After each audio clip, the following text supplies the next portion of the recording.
Doterajšia bilancia nešťastia je 35 mŕtvych a viac ako 130 zranených, medzi ktorými sú aj herci Zuzana Fialová a Ľuboš Kostelný.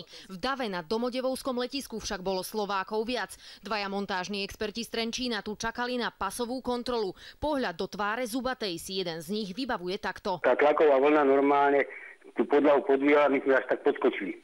Teraz mi naskakujú ešte zimomriavky, keď si na to pomyslím. Muži šli do Ruska montovať gumárenské linky. 60-ročný Milan Ševcech cestoval na miesto kolegu, ktorému ochorela manželka. Sprevádzal ho mladší kolega, ktorý bol na služobnej ceste poprvý raz. Naša firma dlhodobo pôsobí v Ruskej federácii, dodávame tam stroje a zariadenia pre gumárenský priemysel a toto sú práve experti, ktorí sa zúčastňujú montáži a skúšok týchto zariadení v Ruskej federácii. Keby sme o 20 minút prešli cez pásovú kontrolu, tak to schytáme. No, tak mali sme šťastie. No. Poviem vám, bola to pre rodinu, bol to veľký šok. Keď sa ozval, tak sa to nedá ani povedať čo. Čakal ich tam vodič našej partnerskej firmy, takže ten ich odviezol. Aj tu však zažili Slováci scénu ako z akčného filmu. Ich vodiča totiž výbuch zasiahol a musel tak šoférovať zranený. Ten je teraz v nemocnici, lebo ten čakal pri východe, tam, kde sa berú kufre, skrátka od talvom. Milan Ševcech sa od chvíle výbuchu pokúšal dovolať manželke. Jeho neúspešné pokusy boli zároveň najdlhšie hodiny v jej živote. Po akej dobe sa vám ozval po tom výbuchu?